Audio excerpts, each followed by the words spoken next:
মহান আল্লাহর কাছে ক্ষমা, রহমত আর বরকতের প্রার্থনায় শবে বরাতের আমল করলেন ধর্মপ্রাণ মুসল্লিরা।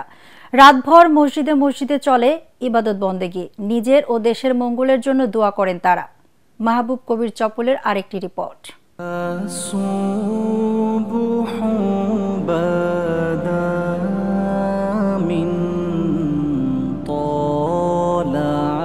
কথায় আছে, বিশ্বাসে বস্তু মেলে তর্কে বহুদূর।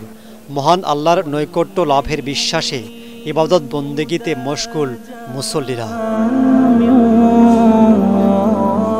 শবে বরাত বা লাইলাতুল বরাতকে বলা হয় সৌভাগ্যের রজনী, যা মুসলমানদের কাছে বিশেষ এক অফারের রাত। হাদিসে আছে, শাবান মাসের 14 তারিখ দিবাগত রাতে মহান আল্লাহ বান্দার জন্য বিশেষ দৃষ্টি রাখেন। ক্ষমা প্রার্থনাকারীকে ক্ষমা করেন, রহমত বরকত চাইলে 2 হাত ভরে দেন।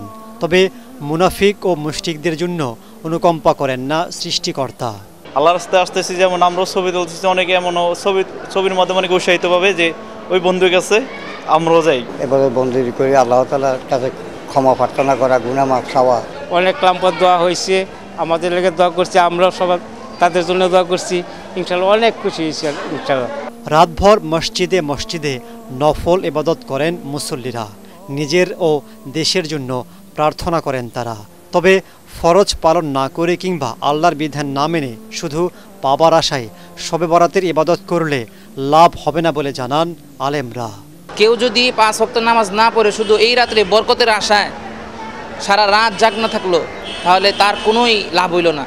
5 ওয়াক্ত নামাজ পড়বে, সাথে সাথে আল্লাহ তাআলার বিশেষ রজনীগুলোতে সে আল্লাহ তাআলার কাছে নফল নামাজ পড়ে, জিকির করে, কোরআন তেলাওয়াত করে আল্লাহ তাআলার কাছে যাবে, তাহলে এই রাতের পরিপূর্ণ ফজিলত বরকত পাওয়া যাবে। আমরা খুবই খারাপ সমস্যায় দীর্ঘদিন কাটাইছি। এখন আমরা সবাই দোয়া করি এই দেশটা যেন খুব সুন্দরভাবে সামনের দিকে এগিয়ে যায় উন্নয়নের সাথে।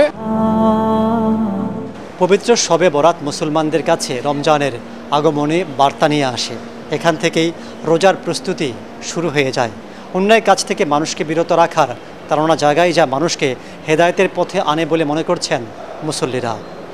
মাহবুব কবির চপল, ATN বাংলা, ঢাকা।